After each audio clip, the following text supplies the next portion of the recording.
polêmica e difícil e que os pais têm muita dificuldade em entender quando eles estão acertando ou errando. A gente vai falar de crianças e universo virtual. E sim, vamos falar da boneca Momo. Já tem até uma música de terror agora. Porque os pais realmente piraram essa semana com essa história. Entre verdades e inverdades. Enfim, foi muito confuso no grupo de mães. Você que tem o grupo de mães deve saber. Olha, que coisona horrível. Ela é No assustadora. grupo de pais, no grupo da escola. Foi meio que uma coisa que você não sabia o que era a verdade ou o que não era. Mas vamos ampliar esse papo. Hoje aqui com a gente o Thiago Tamborini. Ele é autor do livro Como Educar no Século XXI, o guia antipânico para pais e mães. Eu acho que é bem oportuno, já que rolou mesmo um pânico com essa história dessa boneca Momo, não foi, Thiago? Pois é, foi demais, né? Foi uma histeria, eu digo, diante, muitas vezes, de uma insegurança que os pais carregam. Mas gostoso poder estar aqui hoje falando disso. Bacana estar com vocês aqui. Vamos tocar o pânico, então. Eita, Adriana, calma. Não, é bom assim, pra quem não sabe, você não tá nesse universo da maternidade ou da paternidade e você não sabe o que aconteceu. Começou, mais uma vez, não é a primeira vez que isso acontece, nem no Brasil, nem no mundo, a circular essa informação de que essa boneca que vocês estão vendo aí na nossa transmissão, que na verdade é uma escultura feita por um japonês com intuito nenhum, intuito só Mulher de ser uma pássaro, boneca. né? É o nome da escultura. E aí, o que aconteceu? As pessoas diziam que em vídeos infantis, então vídeo de slime, vídeo infantil, no meio dele, de repente, aparecia essa tal dessa boneca com instruções para que as crianças se ferissem, né? Instruções de suicídio mesmo, uma coisa muito aterrorizante. E o vídeo estava lá, dava para ver, dava para assistir. Então, teoricamente, ele existia. E estava onde? No YouTube Kids, que é aquela ferramenta do YouTube que exatamente filtraria qualquer conteúdo que não fosse direcionado para as crianças. E esse pânico começou, Paulinha, quando a revista Crescer fez uma matéria falando desse assunto, comentando que os vídeos estariam mesmo no YouTube Kids, e só colocou a notinha de que o YouTube disse que isso não existia lá no final. Então, assim, não se sabe se as pessoas chegaram até o fim antes de ficar em pânico e leram a informação de que o YouTube falou em nota que não era verdade, ou se só leu ali a chamada e já disparou nos grupos de Que zap. é o que acontece, né? E já virou doideira. Thiago, mas assim, essa questão do pânico e da maternidade e paternidade andam juntas, né? Porque a gente realmente fica muito desesperado quando falam que tem alguma coisa que pode ferir os nossos filhos, né? É natural que isso aconteça, mas como proceder para realmente não enlouquecer? Que foi o que aconteceu com muita gente. Eu acho que esse exemplo da Momo foi só algo que trouxe para nós um explícito da dificuldade dos pais de lidarem, às vezes, até com bom senso, né? De tanto medo, de tanta ansiedade que eles carregam hoje, eles não, ou lendo só o título, ou não lendo a matéria, eles entraram numa ansiedade, numa angústia que, peraí, se eu parasse para refletir e pensasse, calma, como é que alguém vai conseguir criar um conteúdo que faça o meu filho querer se matar? É tão fácil assim? Ou será que ela vai tomar um susto e seria legal proteger meu filho desse susto? Mas entrou dentro de uma histeria coletiva onde significava que se o meu filho assistisse esse vídeo, ele poderia se matar. Sem um critério que os pais muitas vezes poderiam ter usado de avaliação do que eles estavam falando. E aí a gente pode ir além, né? Então, quantos pais hoje estão pouco conectados com aquilo que envolve, primeiro, a essência deles como pai e mãe, né? Eu costumo dizer assim, mãe, resgate o seu sexto sentido. Sabe aquele sentido que sabia se o filho estava com cólica porque estava com fome, ou se ele estava com dor, ou se ele... Sabe, que ele chorava e você falava, você está chorando por quê? A mãe sabe, não sabe? A mãe sabe se está chorando por frio, por medo. Resgata esse lugar que você perdeu por conta das redes sociais, dos grupos de WhatsApp, porque a mãe hoje fica tão insegura que ela não tem mais esse lugar de instinto diante do que ela tá vendo. E aí ela vai diante do desespero. Aí ela vê uma foto como essa e fala, meu Deus do céu, meu filho tá vendo essa foto e vai querer se matar.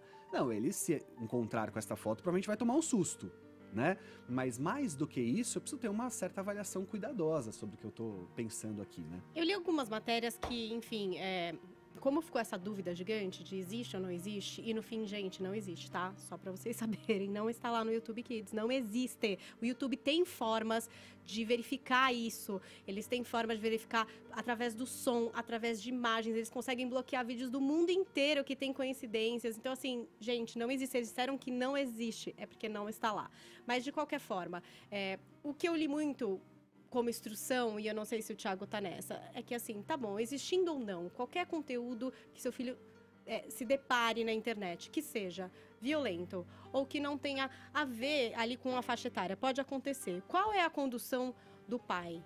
Muita gente falou, primeiro, na questão da calma, né? De você ser o adulto da história, falar, vamos aqui falar sobre um assunto, eu sei desse assunto, eu vou te dar uma segurança agora para você entender. É isso, a gente também precisa parar um pouco com essa história de ficar desesperado e ser o adulto da situação, mesmo em pânico. Sem dúvida, eu acho o seguinte, o pai precisa, é obrigação dele ter o controle sobre o que o filho está fazendo nas redes sociais, na internet de forma geral. É obrigação do pai, faz parte do momento. Os pais têm andado, eu digo, um pouco preguiçosos nesse sentido, porque querem muitas vezes terceirizando. Né? E terceirizam, às vezes, para o próprio filho, porque como é que funciona isso? Os pais começaram a entender que o diálogo era importante, que a troca com o filho era importante desde que nasce, né? Acho legal, acho que foi um ganho da geração de pais atual, mas bem menos do que a gente está vendo hoje. Porque o que acontece é que o pai começou a confundir, e ele acha que, por exemplo, o filho tem que entender a importância de não fazer nada errado na internet. Não, o filho tem que entender nada, ele muitas vezes não tem nem capacidade para isso ainda. Você que como pai tem que entender que não pode deixar, que tem que ter uma supervisão. Quando a gente pensa na televisão, por exemplo, existe ali uma regulação de idade sobre o programa que vai passar em determinado horário, que já é, ao meu ver, muitas vezes até pouco criterioso, poderia ter um critério até melhor. Mas na internet, esse critério tem que ser seu, como pai e mãe. Então, a primeira coisa que você tem que fazer é observar o que o seu filho está fazendo ali. Uma vez tendo acontecido de passar em branco, por exemplo, foi aquele momento que ele estava ali no carro, ou você foi lavar a louça, foi fazer alguma coisa e passou um vídeo que não era um vídeo bacana para ele. Ele se assustou, ou era um vídeo de sexualização, alguma coisa que não era bacana ele ter visto. Vai lá, avalia o tamanho do problema e senta para conversar se for necessário. Então assim, tá chorando, não tá conseguindo dormir à noite, ficou com um trauma, vamos olhar para caso a caso qual foi o tamanho do estresse, né? Mas com muita parcimônia e não entrando numa histeria de que isso vai causar danos irreversíveis para a vida. Para que isso aconteça, ele tem que assistir muitas vezes, algo muito grave, muito sério. Vamos com calma nessa história. E aí sim, então você não estava observando. Então ele estava lá largadão na internet, você não viu, e ele por dias passou assistindo alguma coisa que fez muito mal a ele. Aí talvez ele precise mesmo até de uma orientação diante de um psicólogo. Mas ele viu sem querer, foi um momento específico, calma, não é bem assim. Dri, pode falar.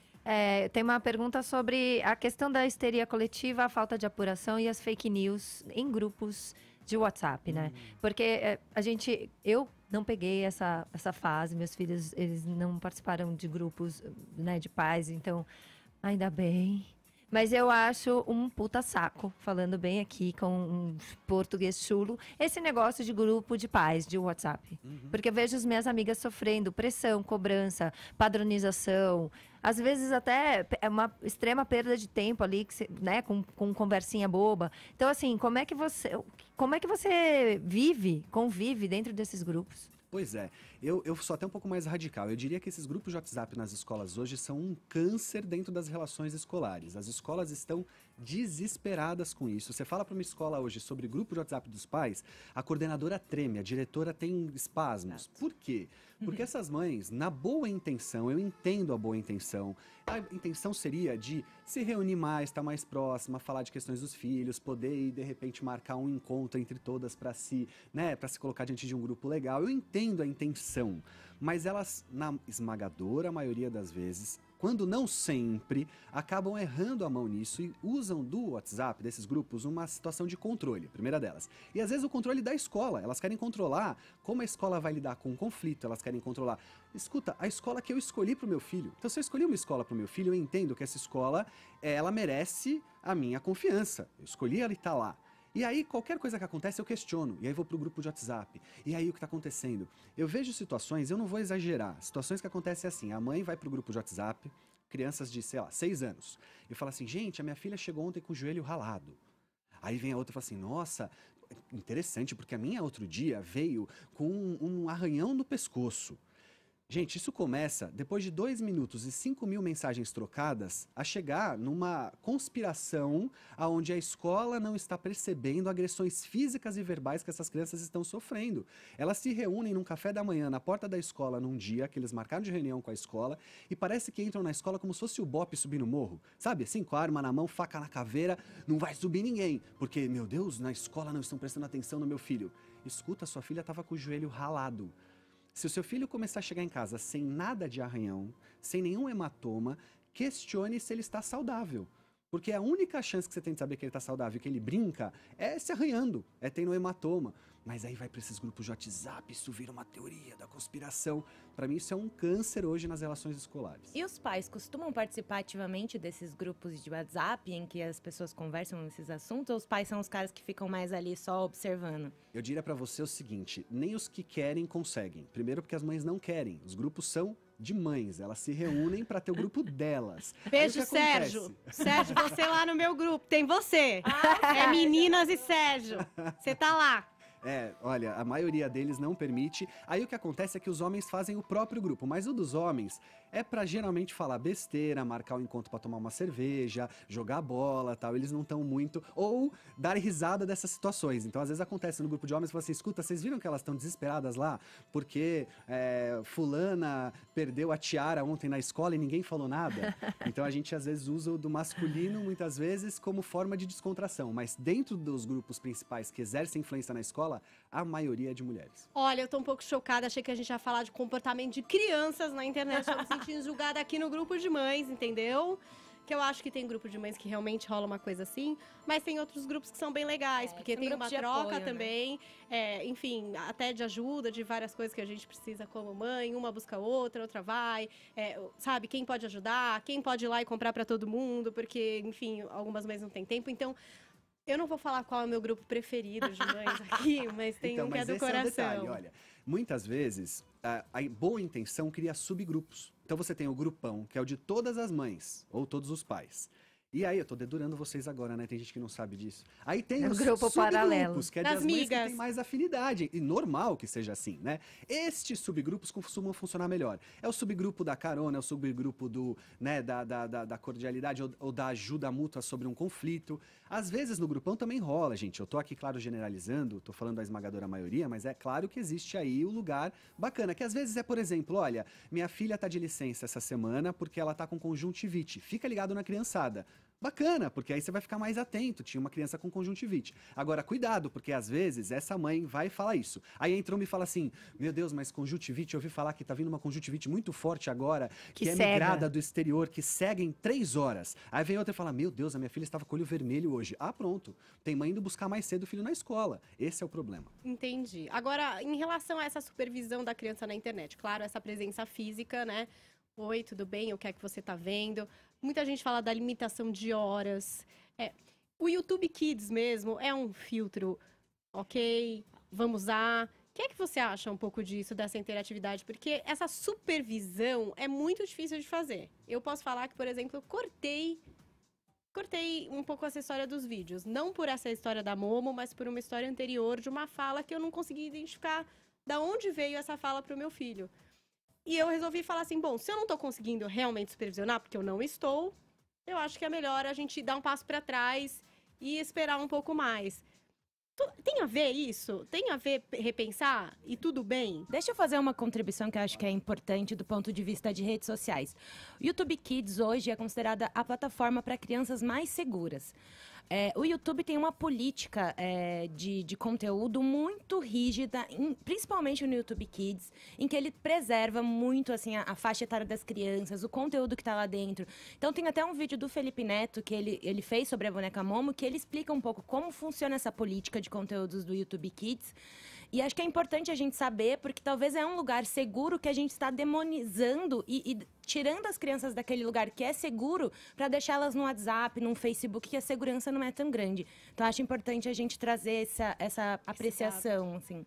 Eu diria o seguinte, é inevitável, né? Então, as redes sociais, a internet, faz parte da vida hoje de todos nós, não vai ser diferente para as crianças. Então, a primeira coisa é essa da supervisão, a segunda uma vez que você entenda que a sua supervisão não é possível, ela tá falha ou tem alguma coisa acontecendo, recua mesmo, volta algumas casinhas nesse jogo aí, né? Para avaliar como você pode deixar, se pode deixar, em que situações pode deixar, para que você preserve. Então, sempre a palavra de ordem preservar vai ser mais interessante. Agora, ainda acho que existe aí um lugar de maior avaliação de tranquilidade, porque geralmente os impactos são bem menores do que muitas vezes a gente vê. Eu costumo gostar de trabalhar com as famílias quando entro no consultório com o E. Então, o que significa isso? Então, por exemplo, o seu filho, ele foi para a escola, ele fez a tarefa da escola, ele fez o inglês daquele dia da aulinha de inglês dele, ou ele andou de bicicleta no parque ou no prédio, e viu alguns vídeos no YouTube, e jogou videogame, e ficou no celular, tudo bem, né? Claro, eu tô falando dessa supervisão, o E também inclui o quê, né? Mas calma, a gente às vezes fica numa ansiedade, ficou meia hora no Facebook ou no YouTube, nossa, tá muito tempo diante disso tudo, meu Deus, esses aparelhos que vão estragar a geração. Não, calma, tem o E nessa história, tá tudo bem. Agora, se ele só faz isso, também é um problema, independente do que ele tá assistindo. Às vezes ele tá assistindo coisas que são totalmente tranquilas, videozinho de jogo, eles assistem muito, né? Então uma outra pessoa jogando o jogo que ele gosta. Escuta, se ele passar horas fazendo isso e não tem o E a bicicleta, E a ociosidade, E a escola e a tarefa, aí não importa que o vídeo é adequado. O problema é a quantidade, né? Mas diante dessa questão da adequação ou não, o YouTube Kids é um filtro. Melhor o YouTube Kids do que o aberto. Mas o melhor filtro mesmo são os pais, né? Sempre, sempre. Sim, né? Mas eles não são soberanos assim. Conceito. Por exemplo, o melhor filtro são os pais, mas é muito difícil você estar do lado o tempo inteiro, principalmente conforme vai crescendo. Assistindo né? os vídeos que a criança tá assistindo. Você pode ver no histórico, mas assim, é um acompanhamento muito difícil. Mas, pro Paula, dia a você dia. fez uma coisa muito bacana. Você observou o comportamento dele. Então, a hora que você viu uma frase que você falou, opa, peraí, isso não veio daqui. Isso não parece ter vindo da escola. Então, opa, peraí, que tem alguma coisa acontecendo nessa internet. É isso também supervisionar, é isso também observar. Não precisa necessariamente estar 24 horas do lado dele assistindo aquele vídeo. Mas se você estiver sensível ao seu filho, você vai perceber alguma coisa de errado. Tem pergunta da internet, hashtag EvaNapan pra você participar. Tem sim. O Jonathan Ferba diz que TV a cabo também é um risco. No Instagram tem circulado um vídeo onde um áudio de um menino é divulgado em forma de vídeo. Nesse áudio, o menino fala ao pai que estava procurando um canal de desenho e viu uma cena de sexo oral, que só ele foi o que ele soube descrever.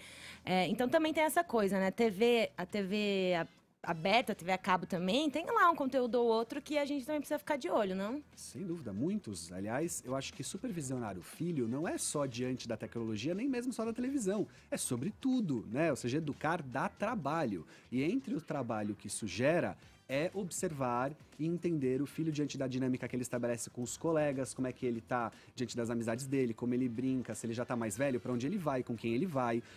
Faz parte do processo. Você não vai conseguir ser soberano 100%, mas quando eu falo supervisionar, não tô falando só de internet, não. Eu acho que é supervisionar o filho no geral, né? Eu sempre pergunto isso, porque às vezes você pergunta coisa pro filho, ele fala, tá ótimo.